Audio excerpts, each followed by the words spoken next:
আসসালামু আলাইকুম সবাইকে। এইচএসসি ২৬ ব্যাচ বা তারপরের যে ব্যাচেরই মানুষ তুমি হও না কেন, স্টুডেন্ট হও না কেন, আশা করি তুমি অনেক, অনেক ভালো আছো। আমরা আজকে এই ভিডিও কনটেন্টের মধ্যে এইচএসসি ২৬ রসায়ন প্রথম পত্রের সিকিউ সলভ, বিশেষ করে আমাদের গ, ঘ সেকশনের যেই গ এবং খ হয়ে গেছে, তাই না? গ, ঘ। এটা অনেকে আবার ঐরকমও করেও ঘ লেখে। যাই হোক, গ, ঘ সেকশনের যে জিনিসগুলো সেগুলোকে সলভ করব। সেগুলোকে সলভ করার ট্রাই করব। তো আমরা জানি আমাদের ৮ টা মতন কোয়েশ্চেন আসছে। আমি যদি সবগুলা কোয়েশ্চেনই বিশ্লেষণ করে দেখাই, তাহলে আমাদের জানি যে চ্যাপ্টার ১ থেকে শুরু করে ১, ২, ৩, ৪, ৫ প্রত্যেকটা থেকে আসলে কোয়েশ্চেনারিজ গুলো আসছে। এবং এই কোয়েশ্চেনটা না থাকলেও তুমি ডেসক্রিপশন বা কমেন্ট বক্সের লিঙ্ক থেকে কোয়েশ্চেনটা পাবা। যদি অন্য ব্যাচের মানুষ হও, যদি এই ব্যাচের হও তাহলে তো পাবাই। ধরো এখানে যে কোয়েশ্চেনটা দেখাইছি দেখো। এখানে সিকিউ, এমসিকিউ সবটাই আছে। এমসিকিউ এর উত্তর করে দেওয়া আছে উপরে। আর সিকিউটা মেইনলি এখান থেকে শুরু, চ্যাপ্টার ১ থেকে শুরু। তো আমরা ক আর ক্ষয়ে খুব বেশি সময় দিব না। ওইটা পরিবর্তনশীল, তুমি জানো ওইটা বিভিন্ন চ্যাপ্টার থেকে আসতে পারে। যদি স্পেসিফিক কোনো অংশটাতে সমস্যা থেকে থাকে তাহলে এটা কমেন্ট করে জানাতে পারো। বাট এটা জ্ঞানমূলক, তো এটা তুমি পারোই। আমরা বিশেষ করে অন্য যে গ, ঘ গুলো রয়েছে ইনক্লুডিং থিওরি প্লাস হচ্ছে ম্যাথ, প্রত্যেকটাকেই থিওরির ভিতরেও তো একটা চুম্বক পয়েন্ট থাকে, একটা জায়গা থাকে, সেই জায়গাটা আমাকে শিখতে হয়, রাইট? তো ওইটা কমপ্লিট করব, প্লাস হচ্ছে ম্যাথমেটিক্যাল তো কমপ্লিট করবই। চলো তাহলে আর কথা না বাড়িয়ে শুরু করি।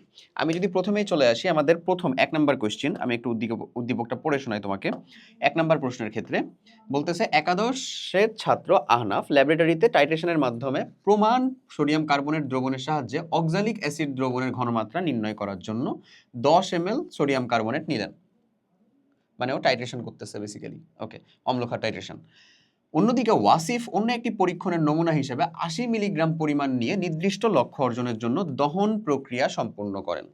ও ৮০ মিলিগ্রাম নিয়ে দহন করছে, আর ও হচ্ছে টাইট্রেশনের জন্য ১০ ml নিছে। কথা থাক, গয়ের ভিতরে চলে আসো ডিরেক্ট। উদ্দীপকে উল্লেখিত আহনাফের পরীক্ষণটি সম্পূর্ণ করতে ব্যবহৃত যন্ত্রপাতির মধ্যে যে কোনো দুইটির ব্যবহারের কৌশল ব্যাখ্যা করতে হবে। আহনাফ যে কাজটা করেছে, তোমাকে প্রথমে যখন তুমি উত্তর করবা তখন অবশ্যই উল্লেখ করতে হবে যে আহনাফ যে কাজটা করেছে সেটা কি বলো তো ভাইয়া? আহনাফ আহনাফ এর কাজ আমি লিখে দিব এরকম ভাইবো না, জাস্ট হচ্ছে শুরুর অংশ তো, তাই একটু তোমাকে ধীরে ধীরে আগায় নিচ্ছে আর কি। Titration, right? টাইট্রেশনে বেসিক অন্তত দুইটা জিনিস মাস্ট লাগবেই, যে একটার মধ্যে তুমি টাইটার রাখবা, একটার মধ্যে তুমি টাইট্রান্ট রাখবা, রাইট? তো প্রথম যেটা সেটা হচ্ছে বুরেট, হ্যাঁ, এবং আরেকটা হচ্ছে অবশ্যই অবশ্যই লাগবে হচ্ছে conical flask. Conical conical flask, হ্যাঁ। এখন কথা হচ্ছে তোমার চিন্তা হইতে পারে যে ভাইয়া আমার একটু কথা আছে, এখানে কি পিপেট ইউজ করতে পারতাম আমি? হ্যাঁ, চাইলে তুমি পারতা। তুমি যদি বলতা যে ভাইয়া আমি পিপেট ইউজ করে বলবো, তাও হবে, সমস্যা নাই। এটা ইস্যু না। পিপেট ইউজ করে তুমি বলতে চাচ্ছ, এটা ইস্যু না। ওকে, এইখানে হচ্ছে যে ড্রপারের মতন থাকবে, এখানে একটা স্ট্যান্ড দেই আমরা, এখানে একটা স্ট্যান্ড দেই আমরা।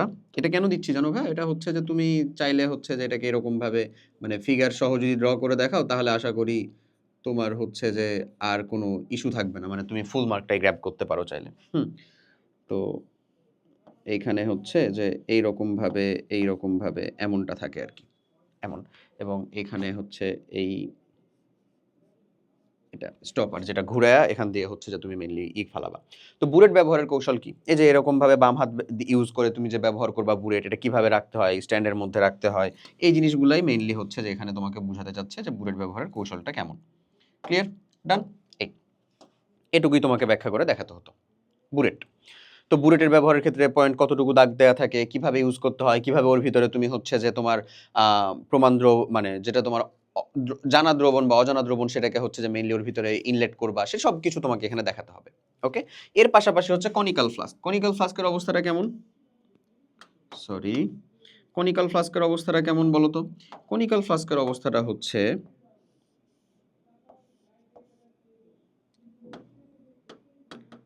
কনিক্যাল ফ্লাস্কের অবস্থাটা হচ্ছে এইরকম, এইরকম, হুম, এমন, এমন। কনিক্যাল ফ্লাস্কের অবস্থাটা হচ্ছে ভাই এরকম। কনিক্যাল ফ্লাস্কের অবস্থাটা হচ্ছে এমন। ওকে, এটা হচ্ছে কনিক্যাল ফ্লাস্ক। আর একটু ছোট হবে ধরো, বা ছোট করলা তুমি প্রয়োজনে। কনিক্যাল ফ্লাস্ক হচ্ছে এতটুকু।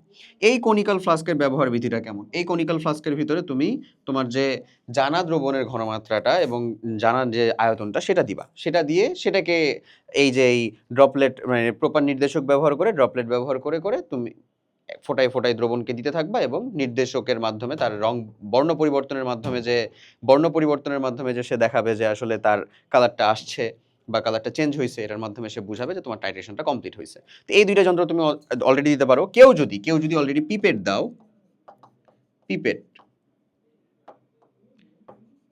কেউ যদি অলরেডি পিপেট দাও, তাহলে পিপেটের হিসাবটা হচ্ছে অনেকটা এরকম। পিপেট কেউ যদি অলরেডি পিপেট দাও, পিপেট দাও, তাহলে পিপেটের হিসাবটা হচ্ছে অনেকটা এরকম। এই পিপেট দিয়ে তুমি কি করো? এই পিপেট দিয়ে বেসিক্যালি তুমি যে এই যে তোমার যে কনিক্যাল ফ্লাস্কের মধ্যে যে দ্রবণটা যেটা তুমি নিয়ে আসছো, এখন জানা দ্রবণ কোনটা এটা যদি হয়, তাহলে এটা তোমার ঘনমাত্রাটা জানা নেই, বাট আয়তন, নির্দিষ্ট আয়তন, এটা ধরো হচ্ছে 10 ml এর পিপেট, তাহলে 10 ml এর পিপেট বা 10 ml যে তুমি নিলা, ওই যে সোডিয়াম কার্বনেট যে 10 ml নিছো, ওটা তুমি নিয়ে আসতে পারলা। ওকে, এমন। এই হচ্ছে হিসাবটা, বুঝাইতে পারছি? এমন। তো এই হচ্ছে তোমার গয়ের কথা। এরপরে যদি তুমি ঘয়ের মধ্যে যাও, তাদের ব্যবহারটা বললেই হয়েছে। উদ্দীপকে উল্লেখিত দুটি বিশ্লেষণীয় পদ্ধতির মাধ্যমে, এটা লেখার দরকার নাই আর, কোনটি পরিবেশ বান্ধব যুক্তিসহ বিশ্লেষণ করো। ফার্স্ট অফ অল, প্রথমটাতে তুমি টাইট্রেশন করতেছো 10 ml নিয়ে, খুবই কম পরিমাণ নিয়ে কিন্তু টাইট্রেশন করতেছো, যেটা তোমার সেমি মাইক্রো পদ্ধতিকে কি করে, ইন্ডিকেট করে। অ্যাজ ওয়েল অ্যাজ এখানে পরবর্তীতে তুমি 80 মিলিগ্রাম পরিমাণ নিয়ে দহন প্রক্রিয়া সম্পূর্ণ করতেছো। দহন প্রক্রিয়া সম্পূর্ণ করার জন্য তুমি অলরেডি বুঝাই যাচ্ছে যে দহন প্রক্রিয়া যেহেতু করতেছো, এটা অলরেডি তোমার পরিবেশের উপর প্রভাব রাখতেছে। তাহলে দুইটার মধ্যে দুইটাই কিন্তু 80 মিলিগ্রাম কিন্তু যে বেশি নিয়ে কাজ করতেছো এমন না। তো 80 মিলিগ্রাম নিয়ে কাজ করতেছো, এটাও কিন্তু তোমার ওই সেমি মাইক্রো মানে সেমি মাইক্রো না, ওই কি বলে যে ম্যাক্রো অ্যানালাইসিসের ভিতরে যাচ্ছে। এখন পরিবেশ বান্ধব না কোনটা? অবশ্যই এই দুইটার ভিতরে যদি তুলনা করো, তাহলে পরিবেশ বান্ধব নয় হচ্ছে এই যে দহন প্রসেসটা। তাহলে কোনটা বেশি পরিবেশ বান্ধব?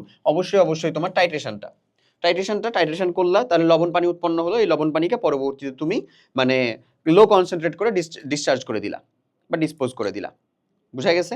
বাট এই যে যেটার কথা, এই যে যে ও যে হচ্ছে অলরেডি কম্বিউজ করছে বা দহন করলে অলরেডি কার্বন ডাইঅক্সাইড গ্যাস সহ কি নমুনা নিছিল সেটাও তো আমরা জানি না, ওর ভিতরে আরো আদার্স কম্পোজিশন কি আছে। ওখানে যদি সক্স উৎপন্ন হয়, ওখানে যদি নক্স উৎপন্ন হয়, তাহলে সেটা কি আমাদের ইভেন অ্যাসিড বৃষ্টিতে পর্যন্ত প্রভাব রাখবে। মানে আমার গ্রিন হাউসে ইফেক্টে তো রাখতেছে, যেহেতু ওখানে কার্বন ডাইঅক্সাইড উৎপন্ন হবে, যেহেতু কার্বনিয়াস যদি ম্যাটেরিয়াল থাকতো। তাছাড়া যদি অন্যান্য অক্সাইড উৎপন্ন হয়, তাহলে সেটা আমাদের জন্য ক্ষতির কারণ হচ্ছে। ওকে, তাহলে দহন প্রক্রিয়াটা অবশ্যই আমাদের কম পরিবেশ বান্ধব। কোনটা বেশি পরিবেশ বান্ধব? উপরের প্রথমটা। বুঝাইতে পারছি বোধহয়। সো আমাদের থিওরি রিলেটেড আলোচনাগুলো অনেকটা এরকমই থাকবে আসলে। এরপরে তুমি এটার আন্ডারে বিক্রিয়া ব্যাখ্যা যদি দাও প্রপার এই যে জিনিসগুলোকে ব্যবহার করে, তাহলেই তোমার কি পয়েন্টগুলো চলে আসতেছে এবং তুমি ইনশাল্লাহ ফুল মার্কটা গ্র্যাব করতে পারবা। ডান? ওকে, নেক্সট কোশ্চিনে চলো, মজাদার কোশ্চিনগুলোর ভিতরে ঢুকি। এই যে নেক্সট কোশ্চিনটা, এখানে আমাদের X3+ একটা আয়ন, যেটা এত মোলার এত ml। আবার এখানে YOH হাইড্রোক্সি মানে একটা Y দেওয়া আছে, এটা প্রতীকী অর্থে তার হাইড্রোক্সিলের, এটা 30 ml এবং এত মোলার। আর 3 নম্বরের জায়গাতে তাদেরকে আমরা মিক্স করছি।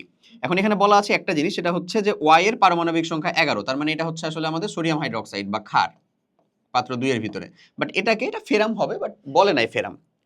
এখানে আরেকটা ইনফরমেশন দেওয়া আছে XOH3, মানে এটার যে হাইড্রাইড, এটা দ্রাব্যতার গুণাঙ্ক দেওয়া আছে। মানে আমরা বুঝতেই পারতেছি এটাকে বোধহয় আমার দ্রাব্যতা এবং অধঃক্ষেপণ এই রিলেটেড কিছু আসবে। প্রথম আসছে 2 নং পাত্রে, 2 নং পাত্র মানে এটা দ্রবণের ক্যাটায়নটির শনাক্তকারী পরীক্ষা রাসায়নিক সমীকরণ সহ লিখব। 2 নং পাত্র এটার ক্যাটায়ন কে ভাইয়া? সোডিয়াম প্লাসেরটা রাসায়নিক মানে একেবারে শিখা পরীক্ষা থেকে কোশ্চিনটা চলে আসলো, মজাদার। আমি আমার সাজেশনের ভিতরেও বলছিলাম যে হ্যাঁ ভাইয়া ইনশাল্লাহ চলে আসবে। তাহলে 2 এর গ যদি আমরা বলি, তাহলে 2 নং পাত্রের আমাদের ক্যাটায়নটা কে আসলে? ক্যাটায়ন কে সেটা লিখবা। ক্যাটায়ন হলো কে বলো তো? Sodium plus ion. ওকে, এটা শনাক্তকারী পরীক্ষাটা প্রথমে তুমি লিখলা। শনাক্তকারী পরীক্ষাটা কি লিখবা? Sodium plus ion. হ্যাঁ, আমি খালি হচ্ছে যে জিনিসটা লিখতেছি আর বাকিটা মুখে বলতেছি। Sodium plus ion potassium পাইরো অ্যান্টিমোনেট K2H2SB2O7 এর সাথে বিক্রিয়া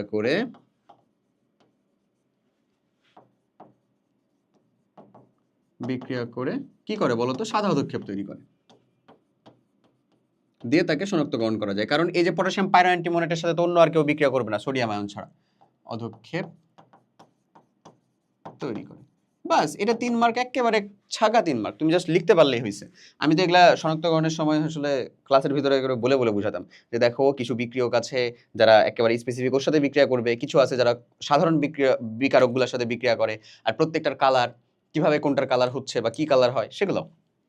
যাই হোক আসো তাহলে সোডিয়াম প্লাস এটা আমাদের 2 আয়ন মানে 2 মোল লাগবে প্লাস K2H2Sb2 পটাশিয়াম পাইরোঅ্যান্টিমনেট এর সাথে যদি বিক্রিয়া করে কি তৈরি করবে বলো তো? সোডিয়াম পাইরোঅ্যান্টিমনেট তৈরি করবে হচ্ছে Na2H2Sb2O7 সোডিয়াম পাইরোঅ্যান্টিমনেট, এটা সাদা অধক্ষেপ প্লাস 2টা পটাশিয়াম প্লাস আয়ন।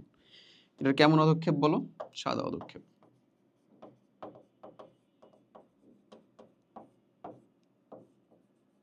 সাদা অধক্ষেপ। ওকে, এই জিনিসটা তৈরি করতেছে।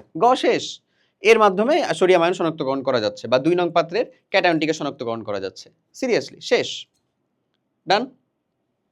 ওকে, এরপরে যদি আমাকে ঘটা বলে, ঘয়ে তাহলে কি বলতেছে বলো তো? ঘয়ে বলতেছে হচ্ছে যে 3 নং পাত্রে অধক্ষেপ পড়ার সম্ভাবনা গাণিতিকভাবে বিশ্লেষণ করব। আমি এখনো হচ্ছে ধর ক্যালকুলেটর দিয়ে করি নাই, খালি বলে দিচ্ছি তোমাকে কিভাবে করতে হবে, বাট মনে হচ্ছে অধক্ষেপ পড়তে পারে। দেখো কেমন। আমাকে কেআইপি এর মান বের করতে হবে। x3 প্লাস এই যে যৌগটা আছে এটা আমাদের YOH এর সাথে বিক্রিয়া করে XOH3 তৈরি করবে প্লাস হচ্ছে Y মাইনাস তৈরি করবে। এটা 3 মোল লাগবে, এটা 3 মোল লাগবে, এগুলা জরুরি না কত মোল লাগবে মেইনলি। তো আমি যখন মিক্স করতেছি আমার x3 এর ঘনমাত্রা 4.2 × 10⁻³ এবং 50 ml এর ভিতরে। বাট যখন মিক্স করতেছি তখন আমাকে লৌহকরণ সূত্র দিয়ে টোটাল ঘনমাত্রা 80 ml এর ভিতরে বের করতে হবে না? আবার হাইড্রোক্সিলের ঘনমাত্রাটা টোটাল 80 ml এর ভিতরে বের করতে হবে না? অবশ্যই। তারপরে আমরা x3 মানে এই যে তারপরে আমরা XOH3 এর কি বের করব? XOH3 এর দ্রাব্যতা আয়নিক গুণফলটা বের করব। ওকে, প্রত্যেকের ইটা বের করে। তাহলে আমরা ঘ বলবো। প্রথমে লিখবা 1 ও 2 নং পাত্রের মিশ্রণে সংগঠিত বিক্রিয়া, রাইট? সংগঠিত বিক্রিয়া কে? x3 plus YOH। তোমাকে এখন এখানে তো আর আলাদা কাউকে দরকার নাই, তুমি যদি সোডিয়াম দিয়ে লিখতে চাও লিখতে পারো, প্রয়োজন নাই।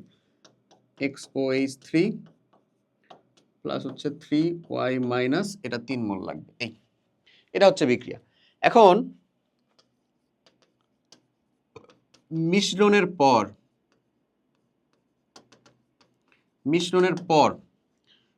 পর যেটা আমাদের ঘনমাত্রা কার? মিশ্রণের পরে x3 প্লাস এর ঘনমাত্রা কিভাবে আমরা বের করব? দেখো, মিশ্রণের পর আমরা বের করতে চাচ্ছি x3 প্লাস এর ঘনমাত্রা। মিশ্রণের পর x3 প্লাস এর ঘনমাত্রা আমরা S1V1 S2V2 এটা দিয়ে বের করতেছি। আমাদের দরকার হচ্ছে S2। আমি প্রত্যেকের মানগুলা বলতেছি, থামো। S2 সমান হচ্ছে S1V1। S1V1 মানে তার আগেরটা 4.2 × 10⁻³ আর 50। 4.2 × 10⁻³ ইন্টু হচ্ছে ভাব 50 বাই হচ্ছে আমাদের 80। কিভাবে বা কোনটা পাইলাম আমি বলে দিই তোমাকে। হ্যাঁ, এটা পাইলাম হচ্ছে এরকম ভাবে যে S1 আগেকার ঘনমাত্রা 4.2 × 10⁻³ মোলার, আর এটা হচ্ছে V1 আগেকার যে আয়তন 50 ml। S2 এটা আমরা বের করব V2 আয়তনটা কত? 80 ml। ডান, বুঝছো? ওকে, তাহলে এখন এখান থেকে যদি আমরা S2 এর ভ্যালুটা বের করি কত থাকে? চলো দেখি S2 এর ভ্যালুটা যদি বের করি 4.2 × 10⁻³ ইন্টু 50 বাই হচ্ছে 80। তাহলে এখানে থাকে হচ্ছে 2.625 10⁻³ এত মোলার। এটা তার পরিবর্তিত ঘনমাত্রাটা আসলো। আবার এখানে আমরা বড়সড় একটা হচ্ছে যে দিয়ে দিলাম, দাঁড়িয়ে দিলাম। দেওয়ার পরে এবার পরিবর্তনের পরে হাইড্রোক্সিল আয়ন এর ঘনমাত্রা পরিবর্তনের মানে মিশ্রণের পরে ঘনমাত্রা, সেটাকে আমরা বলবো হচ্ছে S1 dash V1 dash is equals two S2 dash V2 dash. তারপরে আমরা বের করবো S2 ড্যাশ। S2 ড্যাশটা কিভাবে বের করবো ভাই? S1 ওর ঘনমাত্রাটা কত ছিল এখানে দেখো তো। এখানে কি এর মানে Y একটা জিনিস দেখো, এখানে এই যে আয়নটা, এই আয়নটা কি এরকম না, ওয়াই হাইড্রোক্সিল, এটা বিয়োজিত হলে ওয়াই প্লাস আর হাইড্রোক্সিল মাইনাস তৈরি করে। তার মানে এর ঘনমাত্রা যত বা দ্রাব্যতা যত, এই আয়নও তত অনুপাতে তৈরি করতেছে, এই আয়নও তত অনুপাতে তৈরি করতেছে, ওটাই করতে হবে। তার মানে ওর পূর্বের ঘনমাত্রা ছিল 1.4 × 10⁻⁴। তাহলে আমরা যদি বলি 1.4 × 10⁻⁴ ইন্টু কত, তার 30 ml এর ভিতরে ছিল, পরবর্তীতে সে 80 ml আসছে। তারপরে আমরা এখানে হচ্ছে দিব,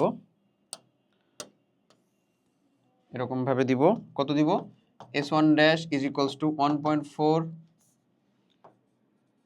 10⁻⁴ molar, V1 dash is equals to কত ভাই, 30 ml, S2 ড্যাশ এটা আমরা বের করব, V2 ড্যাশ কত, 80 ml, বা এটা তুমি ডিরেক্ট V2 ও বলতে পারো, কারণ V2 এর মানটা এক্সাক্ট সমান। তাহলে এখান থেকে আমার ক্যালকুলেশনটা কত আসবে, বের করি যদি, 1.4 10⁻⁴ ইন্টু 30 বাই হচ্ছে 80, 5.25 10⁻⁵ মোলার। ডান ডান। এতটুকু কমপ্লিট করার পরে তুমি নেক্সট পেজে চলে আসবা। নেক্সট পেজে যে এখন এরপরে তুমি বলবা যে আমাদের যে যার আয়নিক গুণফলটা বের করতে হবে, কে, এই যৌগটা না, আমরা তো হাইড্রোক্সিলের ঘনমাত্রা পেয়ে গেছি, সবকিছুই পেয়ে গেছি, ওর আয়নিক গুণফলটা আমাকে বের করতে হবে। তো ও কিভাবে বিয়োজিত হয় আমাকে সেটা দেখতে হবে। তাহলে এখন XOH3 এর আয়নিক গুণফলের জন্য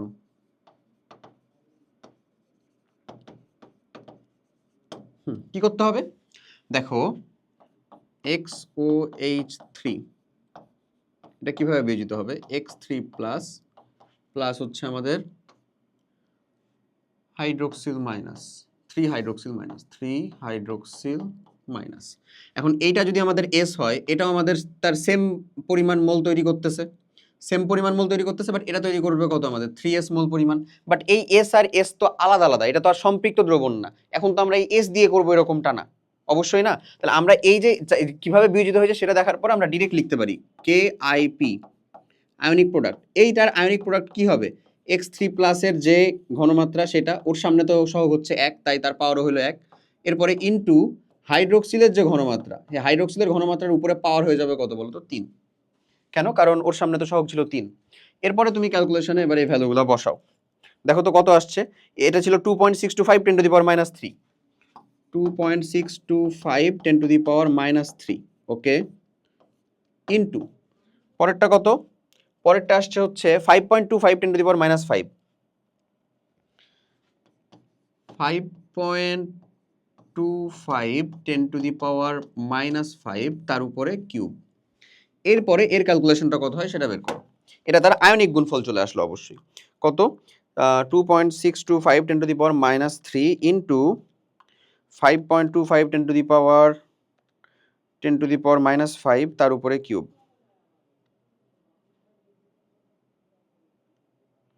5.25 10⁻⁵ তার উপরে কিউব। তাহলে এর ভ্যালু থাকে হচ্ছে ভাইয়া 3.798 10⁻⁻16 mole to the power 4 litre inverse 4 এমন। এটা থাকে হচ্ছে KIP এর মান। আর এই যৌগেরই KSP দ্রাব্যতার গুণফলের ভ্যালুটা কত ছিল, এটা দেওয়া আছে তোমাকে কোশ্চেনের ভিতরে, সেটা হচ্ছে দেখো 1.1 × 10⁻³ 1 × 10⁻³ মানে sorry 33 mole to the power 4 litre inverse 4।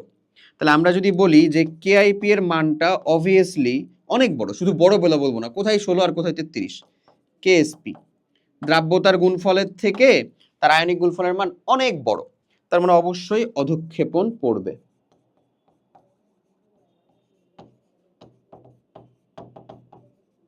ডান। এই কোশ্চেনটারই উত্তর ছিল হচ্ছে তোমার এখানে। বুঝা গেছে কিভাবে করলা, লঘুকরণ সূত্র দিয়ে, খুব সিম্পল। লঘুকরণ সূত্র দিয়ে তুমি সুন্দর মতন তার টোটাল মিক্স করার পরে তার ঘনমাত্রা কতটুকু হবে সেটা বের করে ফেললা প্রথমে, হ্যাঁ সেটা বের করে ফেললা প্রথমে, তারপরে ওই দুটো আয়ন দিয়ে তুমি তার আয়নিক গুণফলের মানটা বের করলে, যে আয়নিক গুণফলের মানও চলে আসছে, দেশ সিদ্ধান্ত বা উত্তর চলে আসলো যে হ্যাঁ অধঃক্ষেপণ পড়বে। এটাই তোমার অ্যান্সার। এবং অ্যান্সারের পেছনের কারণটা কি, এই যে কারণ অধঃক্ষেপণ পড়বে, কারণ KIP এর মানটা হচ্ছে বেশি। ক্লিয়ার? ওকে, চলো তাহলে পরের কোশ্চেনে যাই। নেক্সট কোশ্চেন, আমাদের 2 নাম্বার কোশ্চেন ডান। 3 নাম্বার কোশ্চেনের দিকে যদি যাই, মজাদার একটা কোশ্চেন। দেখো, এটা চ্যাপ্টার 3 থেকে কোশ্চেন। 3 চ্যাপ্টার থেকে কোশ্চেন মানে হচ্ছে আমাদেরকে মৌলগুলো আইডেন্টিফাই করতে হবে। এখানে এন এর মানটা হচ্ছে 4, পি কিউ আর এগুলা প্রচলিত অর্থে কোনো প্রতীক না। এন এর মান 4 মানে চতুর্থ শক্তি স্তরের মানুষ মানে ইলেকট্রনগুলো হবে বা মৌলগুলো হবে।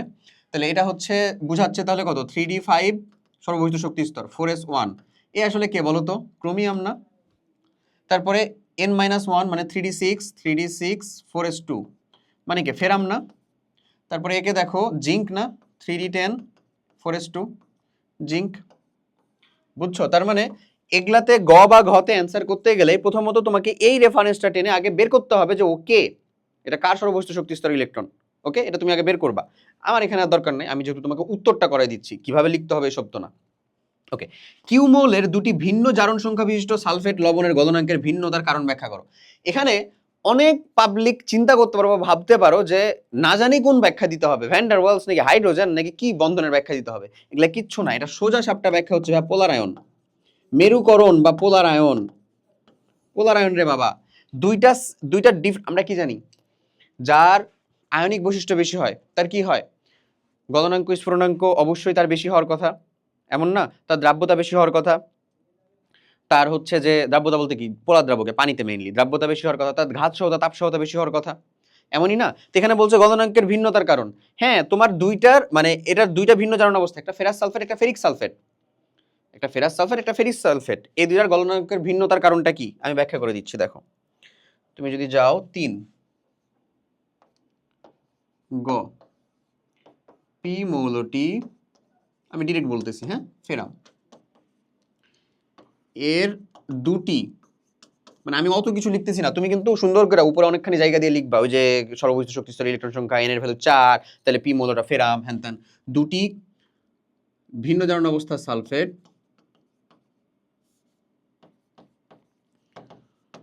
অবস্থার সালফেট, দুটো ভিন্ন জারণ অবস্থা সালফেট আসলে কে কে বলো তো?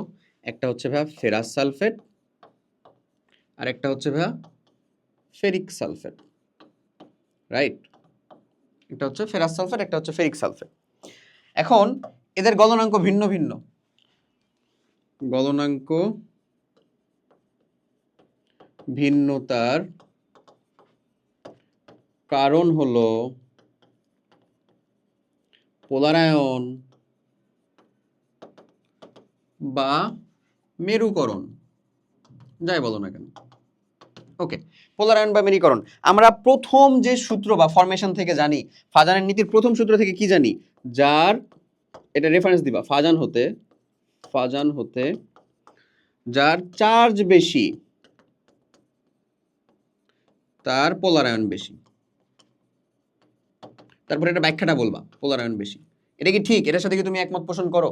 অবশ্যই করা উচিত, যে যার চার্জ বেশি তার পোলারায়নটা বেশি হয়। কেন? আসলে যার চার্জ বেশি তার আকার কম, যার চার্জ বেশি তার আকার, বিশেষ করে এদের দুজনের ভিতরে চার্জ যার বেশি হয়ে গেছে তার আকারটা ছোট হয়ে যাবে না? এই যে 3+ এর আকারটা ছোট হয়ে যাবে না? তার আকার কম, সে সালফেটকে আকর্ষণ করতে পারে কম,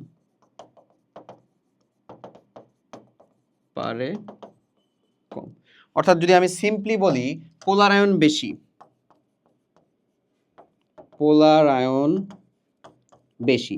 এই যে ক্রমটা সেটা যদি আমি নেই, ফেরাস সালফেট এর থেকে ফেরিক সালফেটের পোলারায়ন বেশি, Fe2SO4 রাইট?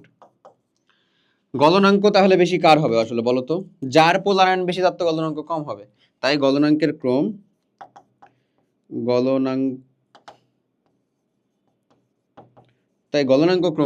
গলনাঙ্ক ক্রমটা হয় এক্সাক্ট উল্টা। ফেরাস সালফেটের গলনাঙ্ক হয় হচ্ছে বেশি, কার তুলনায় বলো তো? ফেরিক সালফেট তুলনায়। এই হয়ে গেল আমার এখানকার মেন আলাপ, বুঝা গেছে? এই হয়ে গেল আমার এখানকার মেন আলাপ, ঠিক আছে? গলনাঙ্ক ক্রমটা কি? ফেরাস সালফেটেরটাই বেশি, কার তুলনায়? ফেরিক সালফেটের তুলনায়। এই পারা যাবে না? এই তো গলনাঙ্কের পার্থক্যের কারণ, মানে মেইন এই যে পোলারায়নটাকে টানলা, সালফেটের কথা বললা, তারপরে এটা দিয়ে দেখাই দিলা, ডান। বুঝছো? এই আয়নিক বেশি কি হবে? অবশ্যই ফেরাস সালফেট হবে। ওকে, পরেরটাতে দেখো, পরেরটাতে আমি যদি বলি, এটাও মানে ব্যাখ্যামূলকই কোশ্চেন, তাও একটু দেখাই দিই। পি আর আর মৌলের মধ্যে কোনটি রঙিন যৌগ গঠন করে? ডি অরবিটাল বিভাজনের আলোকে বিশ্লেষণ করো। দুইটারই করতে হবে, দুইটারই বিভাজন করে তোমাকে দেখাতে হবে। ওই যে সিএফটি ক্রিস্টাল ফিল্ড থিওরির মতন ওই যে একে ড্র করে ডি যে স্প্লিট হচ্ছে সেটা বিভাজন করে দেখাতে হবে। তার ভিতরে এটা কে ছিল? ক্রোমিয়াম। এটা কে ছিল? জিঙ্ক। জিঙ্ক তো কালারফুল দেখাবে না, তো অবস্থান্তরই না। ক্রোমিয়াম অবশ্যই দেখাবে, দেখাবে না? এটাই বলছে যে কোনটা দেখাবে। চলো আমরা যদি দেখাই, তাহলে আমরা খালি হচ্ছে যে উত্তরটা করতেছি। হ্যাঁ, ক্রোমিয়াম দেখাবে কালারফুল যৌগ, জিঙ্ক বর্ণ দিবে না। তা আমাদের তো ক্রোমিয়ামটাকে দেখাইলে হবে না, ক্রোমিয়াম 3+, অবভিয়াসলি ক্রোমিয়াম 3+, মানে কত ভাইয়া? 21 না? ক্রোমিয়াম 24 মানে 21। তো 21-এর ইলেকট্রন বিন্যাস কি? যে আর্গন পর্যন্ত গেলাম আমি, তারপরে আমি বলবো হচ্ছে আমার 4s2 তো চলে গেছে, তারপরে হচ্ছে 3d3, এমনই তো। আর 4s কত? 0। এমন জিঙ্ক 2+ এর কথা যদি আমি বলি, এটাকে এদিকে নাও, আমি এটাকে ড্র করবো যেহেতু। জিঙ্ক 2+ এর কথা যদি আমি বলি, তুমি পরপর দেখাবা। হ্যাঁ, তোমাকে হচ্ছে যে ই করে লিখতে হবে এমন না। জিঙ্ক 2+ কত? 28। 2+ কিন্তু বুঝো। তাহলে এটা কত? আমার আর্গন নিলা, তারপরে 3d10 আর 4s 0। ও তো আমার এই না, কি বলে, ও তো আমার যাকে বলে, আরে অবস্থান্তরই না, ট্রানজিশন এলিমেন্টই না।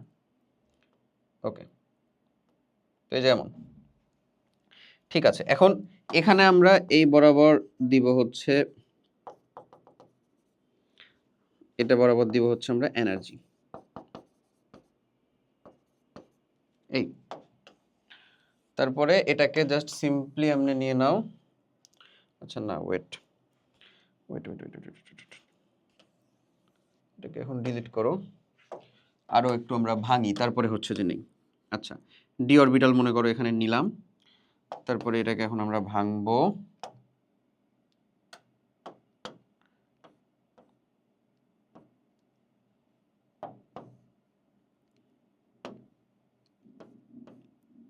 আচ্ছা, এমন এনার্জি পার্থক্য আমরা করার জন্য আসলে এরকম ভাবে বুঝাইছি, ঠিক আছে? ওকে, এরপরে এবার এইটাকে আমরা এই করে ফেলি। ধরে নাও 1 2 3 4 5, এটা হচ্ছে 1 2 3, এটা হচ্ছে 4 5, এমন। ওকে, এই এবার এটাকে আমরা হচ্ছে যে নেই, জিঙ্কের জন্য নিব, আবার হচ্ছে যে ক্রোমিয়ামের জন্য নিব। মনে করেন এটা হচ্ছে ক্রোমিয়াম 3+ এর জন্য, আর এটা হচ্ছে ভাই জিঙ্ক 2+ এর জন্য। কে দেখাবে এবং কেন দেখাবে না সেটাই তোমাকে ব্যাখ্যা করে দেখাতে হবে। আচ্ছা, তো এখানকার 3Dর ভিতরে আমার ইলেকট্রন কয়টা ছিল ভাই? 3টা না? তাহলে 1 2 3, এই হচ্ছে 3টা, এরকম ভাবে থাকবে। জিঙ্কের ভিতরে কয়টা ছিল? 10টা না? 1 2 3 4 5 6 7 8 9 10। এখন যখন এখানে কোনো একটা লিগ্যান্ডের উপস্থিতিতে যে ডি অরবিটালটা স্প্লিট হয়, এবং স্প্লিট হয়ে মনে করো D X Y Z Z X এখানে থাকে, এবং এনার্জির যে পার্থক্য হয় D X square Y square D Z স্কোয়ারটা যখন উপরে যায়, এখানে যে আমাদের একটা এনার্জি গ্যাপ সৃষ্টি হলো, del of E energy gap, এটা নিয়েই তো মেইনলি বর্ণটা প্রদর্শন করে। কেমন কি দেখো, এখানে 3টে ইলেকট্রন কেমনে থাকবে বলো তো? এই না, এই এই ইলেকট্রন যদি চিন্তা করে, সে শক্তি শোষণ করে উচ্চতর শক্তি স্তরে, পুনরায় শক্তি বিকিরণ করে নিম্নতর শক্তি স্তরে আসতে পারে, যেহেতু তার ডি অরবিটালের উপরের অংশটা ফাঁকা। এটা কি ফাঁকা না? ফাঁকা। কিন্তু এখানে যদি আমরা এটার বিন্যাসটাই খালি দেখতে চাই, এখানে কি এই বিন্যাসটা পাবো? এখানে কি 1 2 3 4 5 6 7 8 9 10, এখানে কি কোনো ইলেকট্রন যাওয়ার স্কোপ আছে? কোনো ইলেকট্রন কি যাইতে পারে চাইলে? কোনো ইলেকট্রন কি নিচে আসতে পারে চাইলে? কোনো অরবিটাল কি ফাঁকা আছে? নাই। তার মানে এখানে একটা শক্তির পার্থক্য সৃষ্টি হচ্ছে, যেটা কার? ফাঁকা ডি অরবিটালের জন্য ক্রোমিয়ামের হচ্ছে del of E is equals to H nu is equals to H C by lambda.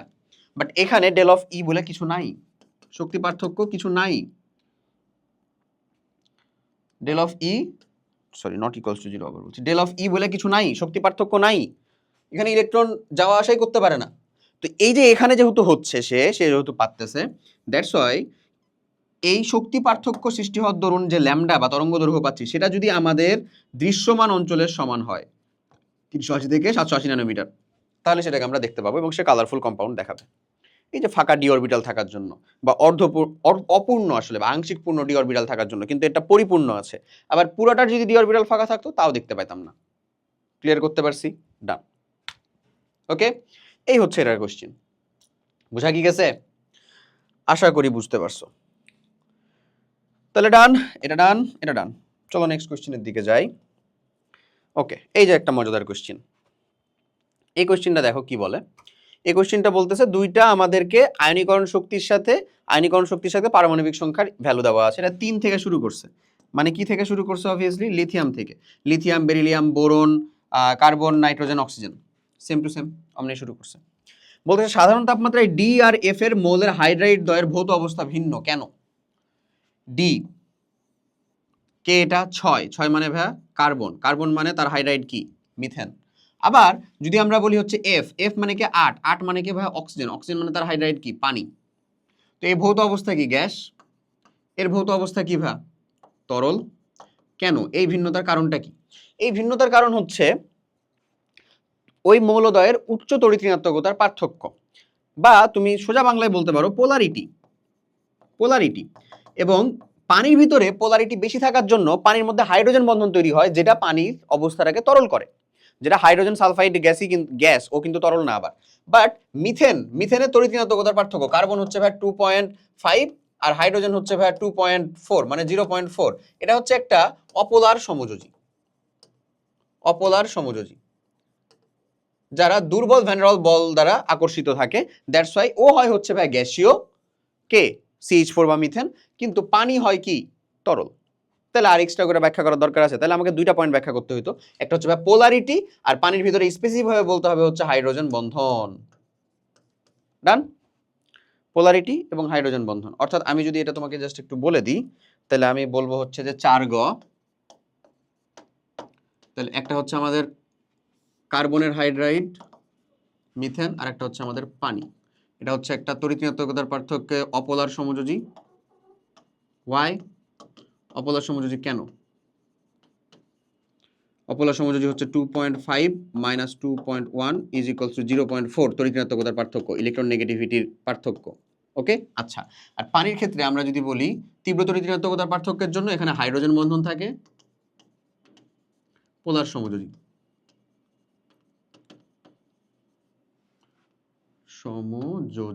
যা এটাকে কি বানাচ্ছে? যা এটাকে বানাচ্ছে স্পেসিফিক ভাবে তরল। তার মানে আমাকে ব্যাখ্যা করতে হলো পোলারিটি। এই বাস শেষ। ডান? ওকে, নেক্সট। পরে বলতেছে উদ্দীপকে প্রদর্শিত লেখচিত্রের মধ্যে কোনটি সঠিক যথার্থ বিশ্লেষণ করো। আচ্ছা, এটা কি সঠিক? এটা কি আয়নীকরণ শক্তি কি পারমাণবিক সংখ্যা বাড়ার সাথে সাথে এত স্মুথলি বাড়ে বা কমে? নিশ্চয়ই না, নিশ্চয়ই না। আমরা তো অন্তত এদের হিসাবটা জানি। একটা পর্যায়ের বাম থেকে ডানে যখন আমি যাব, আয়নীকরণ শক্তির মান আমার কি হইতো? বাড়তো হিসেবে। কিন্তু আমরা জানি যে ইলেকট্রন বিন্যাসের দরুন বেরিলিয়াম আর বোরন, অক্সিজেন আর নাইট্রোজেন, এই দুজনের ভিতরে কি পার্থক্য দেখা যায় না? বেরিলিয়ামের থেকে বোরনের বেশি হওয়া উচিত, বাট বেরিলিয়ামের বেশি হয়। তাহলে আমাকে দেখতে হবে 4-এ অবশ্যই বেশি, 5-এ অবশ্যই কম। এই যে এক্স্যাক্টলি পেয়ে গেলাম। আবার নাইট্রোজেন আর অক্সিজেনের বেশি হওয়া উচিত, বাট ইলেকট্রন বিন্যাস অনুযায়ী নাইট্রোজেন যেহেতু বেশি স্থিতিশীল থাকে তার থেকে অক্সিজেনের কম। দেখো নাইট্রোজেনের হচ্ছে বেশি, অক্সিজেনের হচ্ছে কম। তার মানে রাইট কোনটা আসলে? দ্বিতীয় ফিগারটা। এবং আমি যেই কথাগুলা বললাম ইলেকট্রন বিন্যাসের দরুন যে কমা বাড়া হচ্ছে, সেই কথাটা তোমাকে এখানে ব্যাখ্যা করতে হবে, বলে বোঝাতে হবে, তাইলে হইছে। ওকে, অর্থাৎ আমি ঘ নাম্বারটা চাইলে এখানেই লিখতে পারি। সেটা হচ্ছে আয়নীকরণ শক্তি সাধারণ নিয়মে কি হওয়ার কথা বলো? বাম থেকে ডানে গেলে, একটা পর্যায়ের বাম থেকে ডানে গেলে কি হবে? বৃদ্ধি, যেটাই হওয়া উচিত। এটা পর্যায়ে বুঝাইছে, তাহলে তুমি গ্রুপেরটা নাও লিখতে পারো, বাট বাম থেকে ডানে গেলে বৃদ্ধি, উপর থেকে নিচে আসলে কি হবে বলো? হ্রাস। উপর থেকে নিচে আসলে হবে হচ্ছে হ্রাস। এখন মেইন আলাপ হচ্ছে যে কিন্তু কিছু জায়গাতে উঁচা নিচু আছে, বা কিছু জায়গায় কিছু ক্ষেত্রে স্থিতিশীল ইলেকট্রনিক কাঠামো বা ইলেকট্রন বিন্যাসের জন্য এই নিয়মটা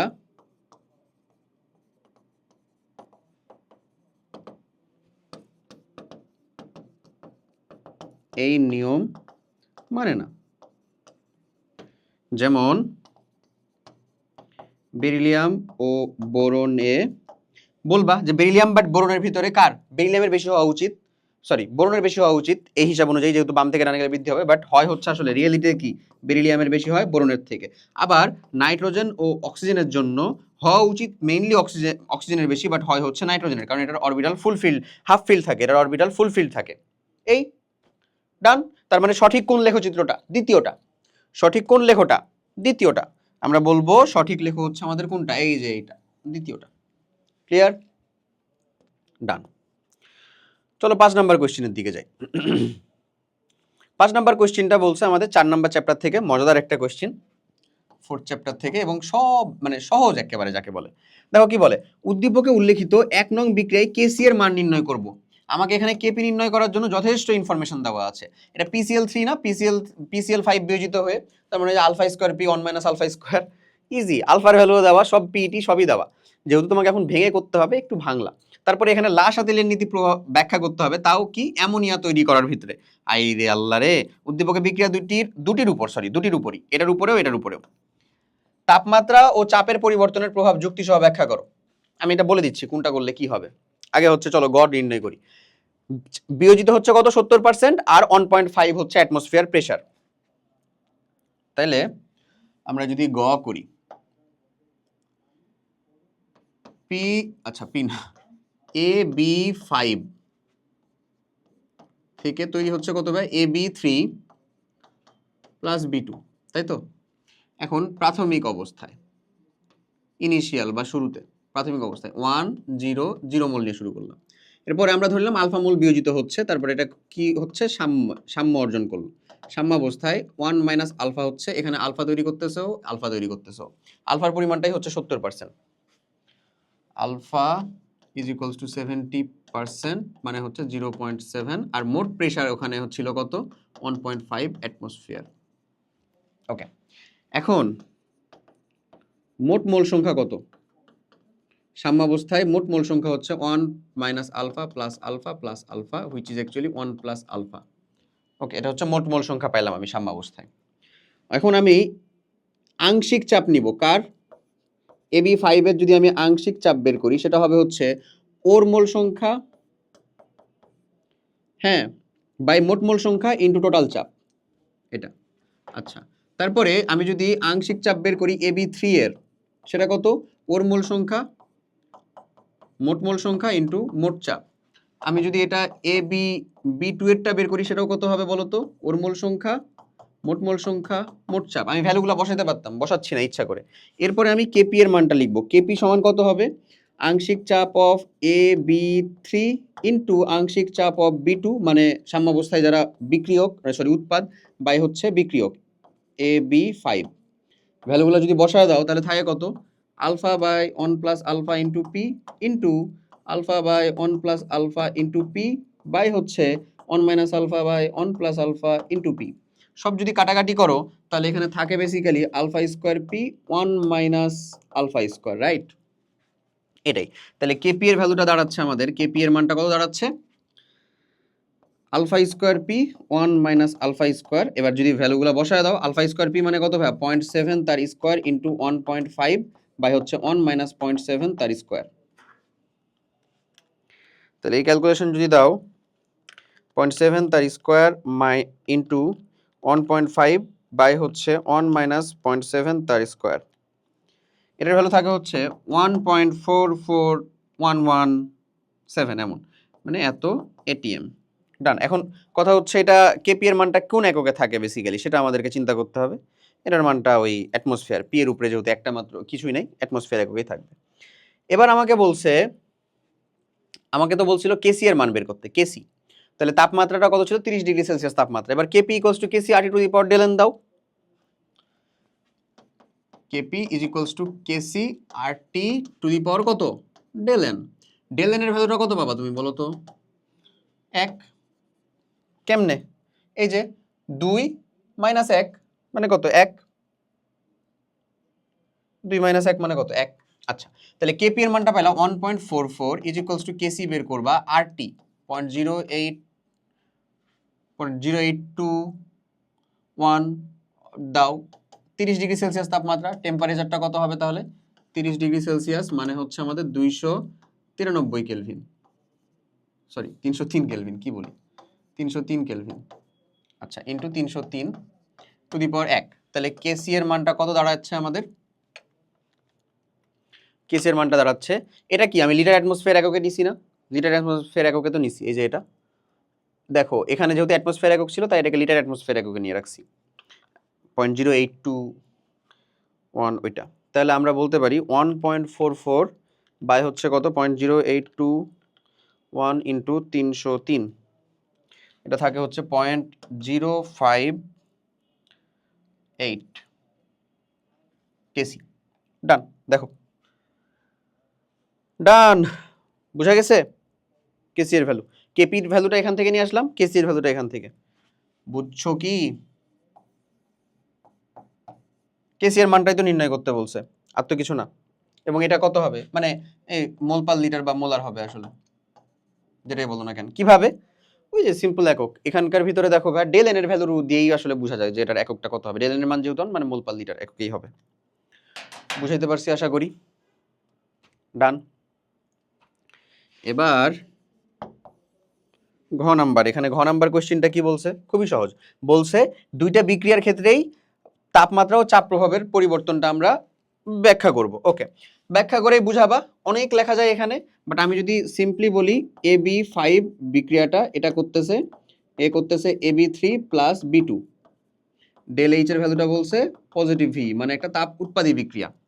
আর আরেকটা বিক্রিয়া বলছিল হচ্ছে X2 3Y2 দেওয়া হচ্ছে নেগেটিভ বিক্রিয়া, এরকম X2 প্লাস 3Y2 দিয়ে হচ্ছে আমাদের 2XY3, এখানে ডেল এইচ এর ভ্যালুটা বলতেছে ভাই নেগেটিভ ভি। এই আচ্ছা, এটা অ্যামোনিয়া তৈরি করার মতন বিক্রিয়া, উপরে হচ্ছে PCl5 ভাঙার যে বিক্রিয়াটা। তো আমি যদি তাপমাত্রার প্রভাব বলি, তাপমাত্রা প্রথমে বলতেছি, হ্যাঁ, তাপমাত্রা যদি আমরা বাড়াই, এই বিক্রিয়াটা তাপমাত্রা যেহেতু এটা তাপহারী বিক্রিয়া, তাপমাত্রা বাড়ালে বিক্রিয়া কোন দিকে বলো তো? বিক্রিয়া সম্মুখগামী। ওকে, কারণ কি তাপহারী বিক্রিয়াতে তাপমাত্রা বাড়ালে বিক্রিয়া সম্মুখগামী যাবে। আবার তাপমাত্রা যদি আমরা কমাই,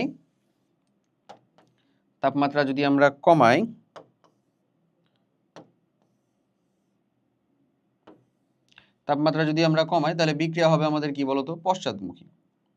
এই আচ্ছা, এখানে এই বিক্রিয়ায় চাপের প্রভাব আছে না? আছে। চাপের প্রভাবটা কেমন আছে? মোল সংখ্যার উপরে নির্ভর করতেছে। মোল সংখ্যা কোন দিকে কম? চাপ যদি আমরা বাড়াই তাহলে চাপ বাড়ালে দেখবা মোল সংখ্যা যেদিকে কম বিক্রিয়া সেদিকে যাবে। মোল সংখ্যা কোন দিকে কম? এদিকে মোল সংখ্যা 2, ওদিকে মোল সংখ্যা কম, তাহলে এই বিক্রিয়া যাবে হচ্ছে পশ্চাৎগামী। আর চাপ যদি আমরা কমাই তাহলে এই বিক্রিয়া যাবে হচ্ছে সম্মুখগামী। ডান। একই রকম ভাবে এই বিক্রিয়ার কথা যদি চিন্তা করো, এগুলো তো একেবারে 9-10 এর পড়ার ছিল রে ভাই, তাই না? তাহলে এখানে যদি আমরা তাপমাত্রার কথা বলি, এটা তো তাপ উৎপাদী বিক্রিয়া, তাপমাত্রা বাড়ালে বিক্রিয়া বলতো কি? পশ্চাৎমুখী। আর যদি কমাই তাহলে এই যে এক্সাক্ট উল্টে যাবে। কমাইলে কি হয়ে যাবে? উল্টে যাবে। তাপমাত্রা যদি আমরা কমাই তাহলে বিক্রিয়া কি যাবে? সামনের দিকে যাবে। আবার হচ্ছে চাপের প্রভাব যদি আমরা ব্যাখ্যা করি, চাপের প্রভাব আছে না? হ্যাঁ, চাপ বাড়ালে বিক্রিয়া সামনে যাবে, কারণ এদিকে 4 মোল এদিকে 2 মোল, তাহলে বিক্রিয়া সামনে। আর যদি আমরা উল্টায় দেই, মানে চাপ যদি আমরা কমাই তাহলে বিক্রিয়াটাকে উল্টে দিতে হবে তোমার, এটা উল্টে যাবে এই মুখী। ডান। এতটুকু ব্যাখ্যা করতে হইতো, এটাকে ব্যাখ্যা করে বলতে হবে। চাপের ব্যাখ্যাটা কিভাবে দিবা ভাইয়া বলো তো? যেদিকে মোল সংখ্যা বেশি সেদিকে চাপটা বেশি প্রযুক্ত হবে, তার মানে সেদিকে ঘনমাত্রাটা কমে যাবে, সেদিকে আয়তনটা কমে যাবে, ঘনমাত্রাটা বেড়ে যাবে। ওইদিকে যদি ঘনমাত্রা বেড়ে যায় তাহলে যেদিকে মোল সংখ্যা কম সেদিকে ঘনমাত্রাটা কমে গেল, তাই ঘনমাত্রার যে ইফেক্ট, যেদিকে ঘনমাত্রা কম বিক্রিয়া সেদিকেই যাবে, অথবা যেদিকে ঘনমাত্রা বেশি তার বিপরীত দিকে যাবে, সেই ব্যাখ্যাটা দিবা। তাপমাত্রার ব্যাখ্যাটা কিভাবে দিবা? তাপমাত্রা বাড়ালে পুরো মানে তাপীয় শক্তির যে অবস্থাটা সেটা হচ্ছে যে সে চিন্তা করবে তোমার, মানে এখানে দুইজন ইফেক্ট আছে, একজন তুমি তাপমাত্রা বাড়াতে বা কমাইতে পারো, আর একজন বিক্রিয়া ও তাপমাত্রা বা বাড়াইতে কমাইতে পারে।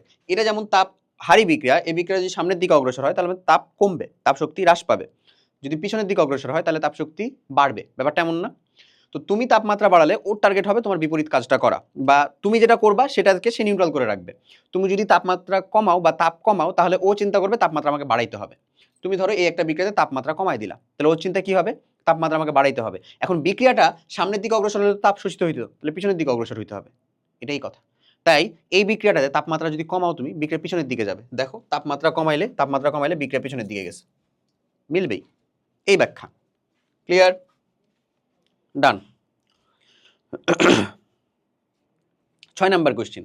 6 নাম্বার কোশ্চেনটাও মজাদার। কেন মজাদার বলতেছি, কারণ এখানে দেখো প্রথম যে হিসাবটা সেটা খুব সহজ। এখানে বলতেছে এটা বোর পরমাণু মডেল থেকে দেয় নাই, কিন্তু বর্ণালী সম্পর্কিত জিনিসপাতি দিছে। কোয়ান্টাম সংখ্যার মান হিসাব করে উদ্দীপকের পরমাণুটি সর্বশেষ শক্তি স্তরে সর্বোচ্চ ইলেকট্রন ধারণ ক্ষমতা নির্ণয় করব। তাহলে উদ্দীপকের পরমাণুটা যেটা ছিল হাইড্রোজেন পরমাণু, সর্বশেষ শক্তি স্তর কোনটা? এটা যেহেতু বুঝাচ্ছে যে এটা নিউক্লিয়াস, তাহলে এটা প্রথম শক্তি স্তর, এটা দ্বিতীয় শক্তি স্তর, তৃতীয় শক্তি স্তর, থার্ড ধরতেই হবে তোমাকে। আর ওটাতে তৃতীয় থেকে প্রথম শক্তি স্তরে আসতেছে এমন বুঝাচ্ছে। আচ্ছা, বুঝছো তো? 3 নাম্বার শক্তি স্তরে আমার সর্বোচ্চ ইলেকট্রন ধারণ ক্ষমতা কয়টা হবে বলো তো? তৃতীয় শক্তি স্তরে 6 নম্বরের গ আমরা করব থার্ড অরবিট বা শক্তি স্তরে কোয়ান্টাম সংখ্যা হিসাব করে আমরা শক্তি স্তরে কোয়ান্টাম সংখ্যা মানে বেসিক্যালি এন, এল আর এম এর মানটা লাগবে। কোয়ান্টাম সংখ্যা হিসাব করে সর্বোচ্চ ইলেকট্রন ধারণ ক্ষমতা কত হবে? 18টা হবে সর্বোচ্চ ইলেকট্রন ধারণ। এটা আমি দেখাইলাম ভাই, ওই সাজেশনের ভিতরে লেজিট দেখাইলাম। ওকে, দেখো এটা কি হবে, কিভাবে করব আমরা। ওকে, সো বেসিক্যালি এখানে আমাদের যে কাজটা করতে হবে, প্রথম যে ভ্যালুটা সেটা হচ্ছে প্রধান কোয়ান্টাম সংখ্যা এন দিলাম। ওকে, এরপরে দাও হচ্ছে এন এর মানের জন্য আমার প্রত্যেকটা এন এর মানের জন্য আমি কিসের মান পাবো বলো তো ভাইয়া? এল এর মান পাবো না? প্রত্যেকটার এন এর মানের জন্য আমি কিসের মান পাবো? এল এর মান পাবো, রাইট? প্রত্যেকটার এন এর মানের জন্য আমরা এল এর মান পাবো, 3 এর জন্য আমরা এল এর মান পাবো, দিলাম। ওকে, এবার প্রত্যেকটা এল এর মানের জন্য আমরা কিসের মান পাবো ভাইয়া? এম এর মান পাবো। এম এর জয়টা মান সেটা হচ্ছে তার অরবিটাল সংখ্যা, এম এর মান জয়টা তার অরবিটাল সংখ্যা হচ্ছে যে তয়টা। এখন ওই অরবিটাল সংখ্যা তয়টা, একটা অরবিটালে ইলেকট্রন, ওই অরবিটালে ইলেকট্রন কয়টা থাকবে সেটা আমরা বের করলাম। এখানে একটা অরবিটালে তো 2টা ইলেকট্রন থাকে, তারপরে মোট ইলেকট্রন সংখ্যা। তাহলে এখানে আমরা বলতেছি এমন করে, দেখো এটা হচ্ছে আমাদের প্রধান কোয়ান্টাম সংখ্যা এন, এন এর মান, এটা হচ্ছে এল এর মান, এটা হচ্ছে এম এর মান। তারপরে এটা বলতেছি আমরা অরবিটাল, জয়টা অরবিটাল, হ্যাঁ অরবিটাল ইলেকট্রন,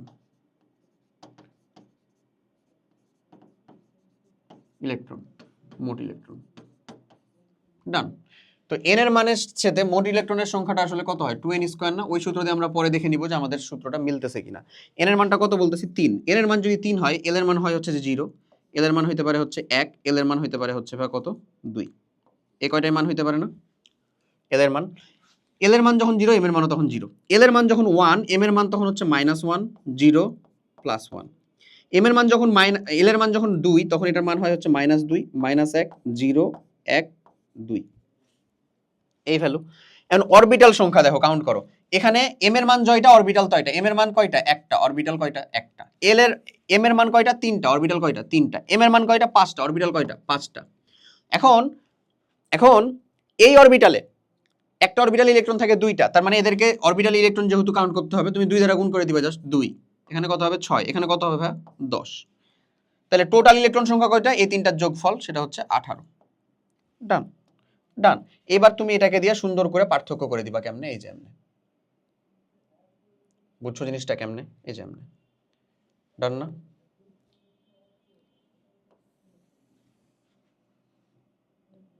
এই যে এমনে। ডান। বুঝছো? এই এই এই ছকটাই চাইছিল তোমার। এবার তুমি 2n স্কয়ার দাও, 2 × n স্কয়ার, 3 এর উপরে স্কয়ার, তো কত হয়? 18টা হয় মোট ইলেকট্রন। ডান, এটাই ছকটা চাইছে। ক্লিয়ার? এরপরে বলছে যে দৃশ্যকল্প 1 এবং 2 এর বিকিরণ দ্বয়ের মধ্যে কোনটি তরঙ্গ দৈর্ঘ্য বেশি? একটা উৎস থেকে এত শক্তি সম্পূর্ণ বিকিরণ হচ্ছে, এখানে আমাকে ল্যামডার ভ্যালু বের করতে হবে, জাস্ট ডাল ভাত ভাই। আর আরেকটা এখানে বলতেছে যে 3 থেকে 1 এ আসলো, তো সেখানে আমার ল্যামডার ভ্যালু কত হবে? চলো আমরা ল্যামডার মানটা বের করি। প্রথমে আমরা দৃশ্যকল্প 1 এ আসি।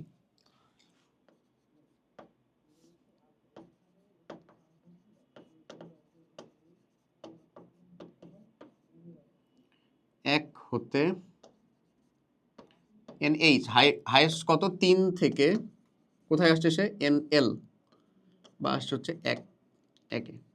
তাহলে এখানে যদি আমরা ল্যামডার ভ্যালুটা বের করি তাহলে আমরা বলতে পারি nu bar is equals to 1/λ is equals to RH 1/1 square minus 1/3 square, right? Okay, তাহলে আমরা বলতে পারি 1/λ এর মানটা হচ্ছে ভাইয়া 109,678 সেন্টিমিটার ইনভার্স ইন্টু 1 মাইনাস 1/9। এই ক্যালকুলেশনটা একবারে আমরা ল্যামডার ভ্যালুটা লিখবো, একবারে ক্যালকুলেশনটা করে 8 ইন্টু 1 মাইনাস কত বলো তো 9 ইনভার্স, 1 মাইনাস 9 ইনভার্স,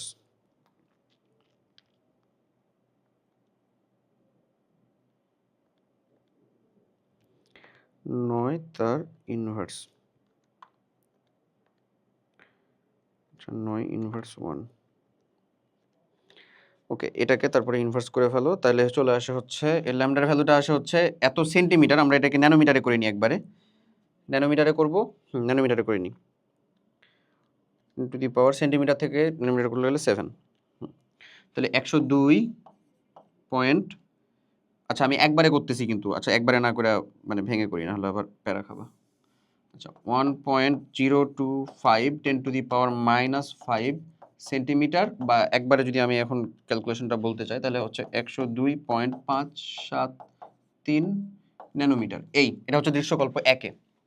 এবার দৃশ্য 2 এর ভিতরে আমাকে সব বলেই দিছে।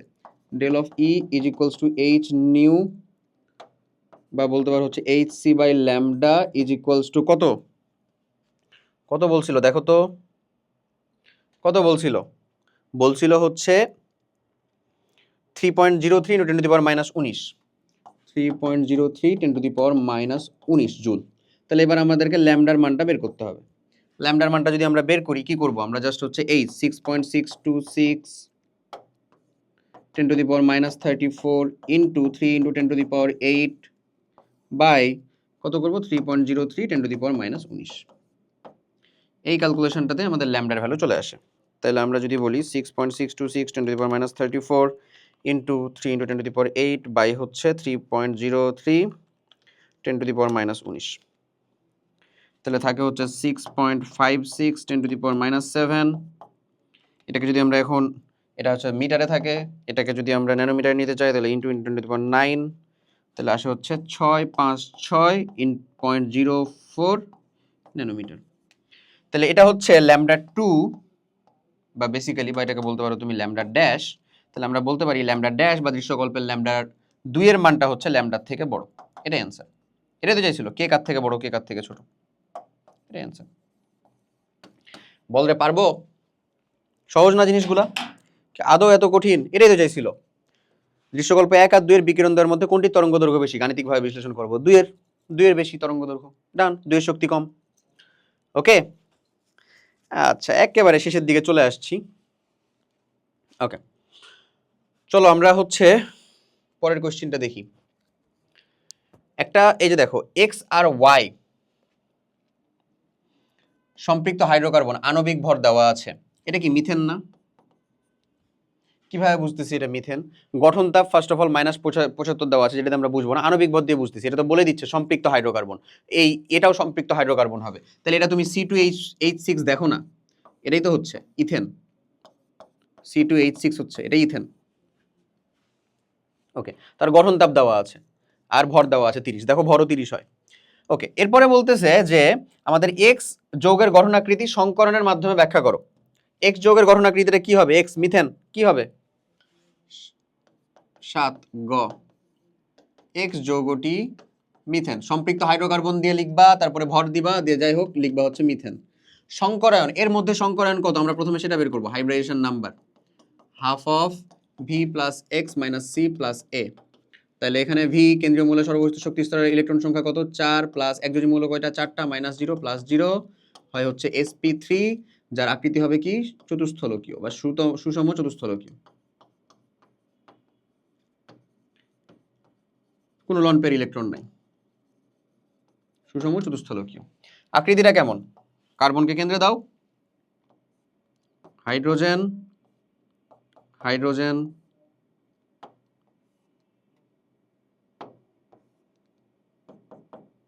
হাইড্রোজেন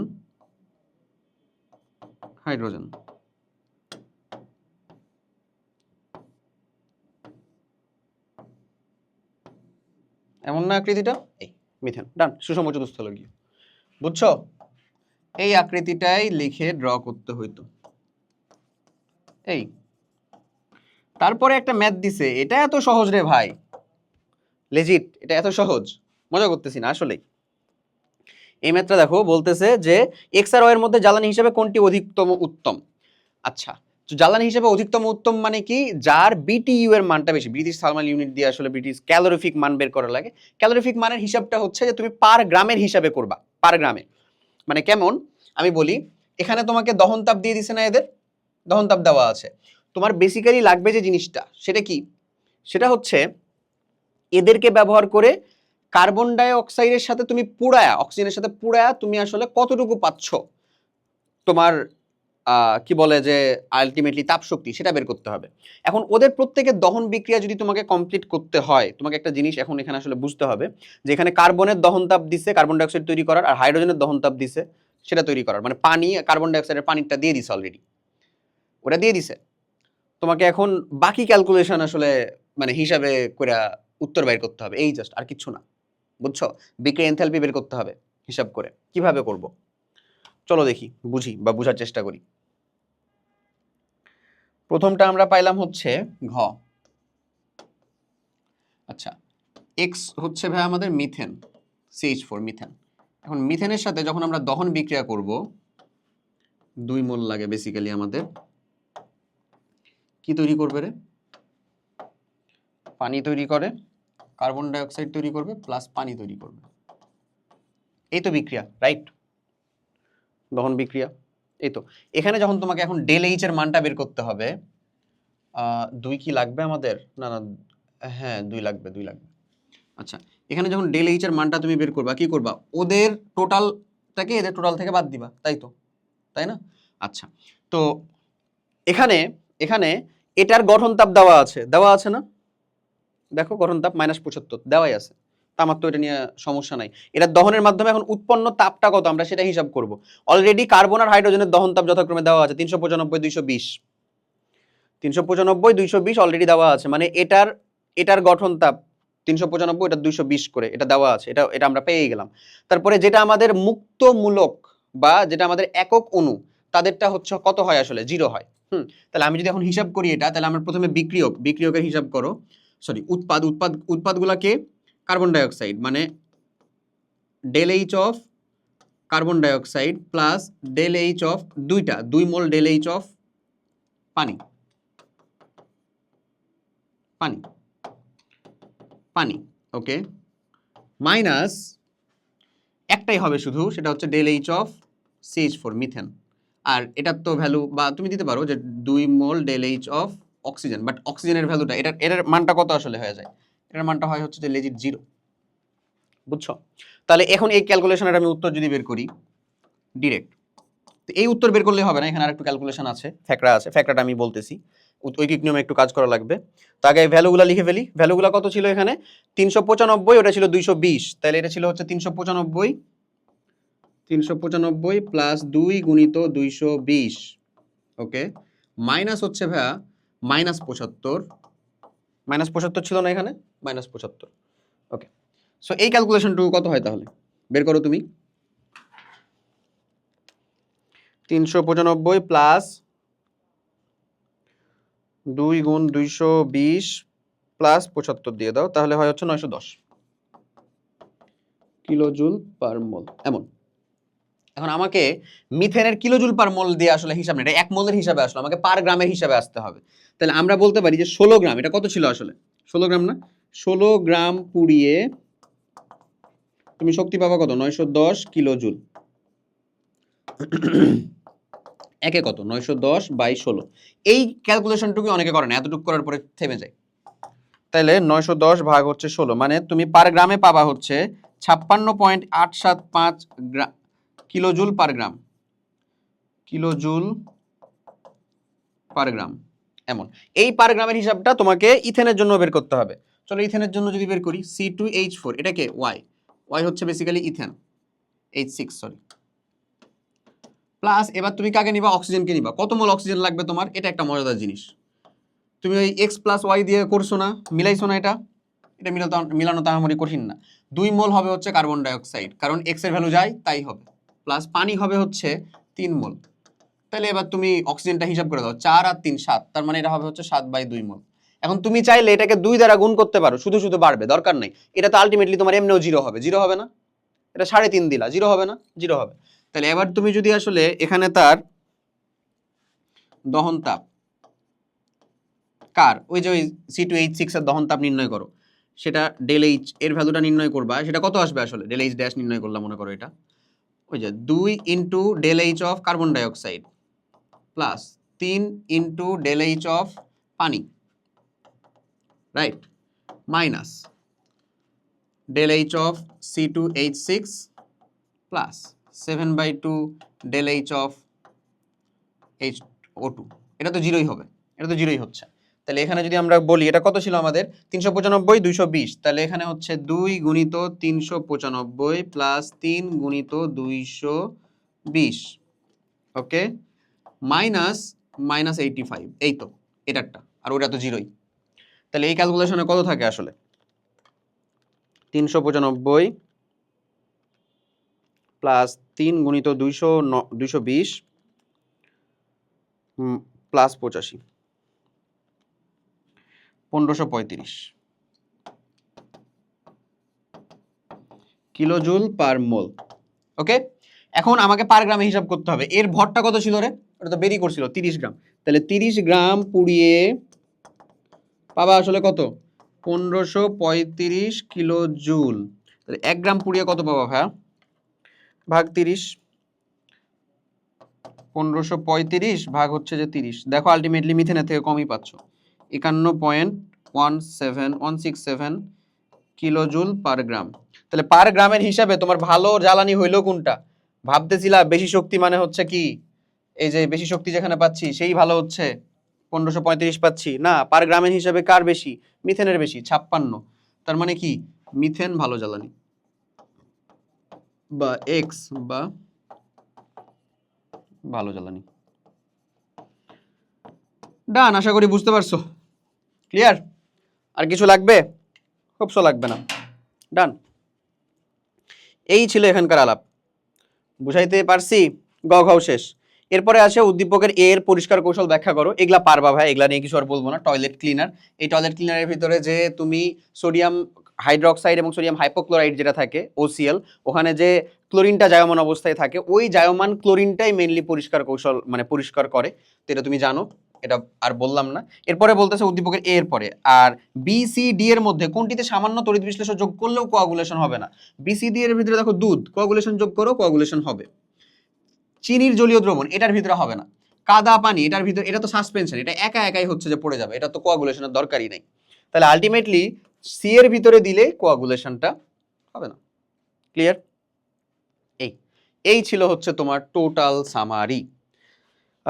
মোরললেস তুমি বেশ কিছুক্ষণ সময় অবশ্যই করলা, ডান করলা, অনেকক্ষণ ধরে হচ্ছে যে দেখতেছো বোধহয়। আমি অনেক জায়গার ভিতরে বলতে আমি যথেষ্ট মানে স্পিডেই যাওয়ার ট্রাই করছি, তারপর দেখা গেছে বোধহয় যে ঘন্টাখানিক মতন লেগে গেল। যাই হোক, শেষ অবধি দেখছো, অনেক অনেক থ্যাংক ইউ। এটা থেকে যাবে, এটা মানুষজন মানে অনেক সময় অনেকে সার্চ করবে, অনেকে সার্চ করে দেখবে যে 26 সালের কোয়েশ্চেন যেটা আসছিল, দেখি কেমিস্ট্রি এর সলভগুলো করে দেখি। তো তোমাদেরকে অনেক অনেক থ্যাংক ইউ। নেক্সট এক্সামগুলোতে অবভিয়াসলি ভালো মতন ফোকাস করো, যা হয়েছে যতটুকু হয়েছে ততটুকু থাকুক, নেক্সট এক্সামটাকেই মেন প্রায়োরিটিতে দাও, মেন প্রায়োরিটি। ওকে, ইনশাল্লাহ ভালো কিছু হবে। তো সবাই অনেক অনেক ভালো থাকো, দেখা হবে, কারণ পৃথিবী গোল, কোনো না কোনো সময় কোনো না কোনোভাবে দেখা যাবে, দেখা হয়েই গেছে, ঠিক আছে? আর এমনিতে ভিডিওর মধ্যে, নেক্সট ভিডিওর মধ্যে তো দেখা হবেই। সো কি কতটুকু হয়েছে, যা মিলানো হয়েছে, যা মিলাইছো, ডান, এটা রাখো এখন, আর চিন্তা করার দরকার নাই। কোয়েশ্চেন লাগবে, ডেসক্রিপশন কমেন্ট বক্সের লিঙ্ক চেক করো।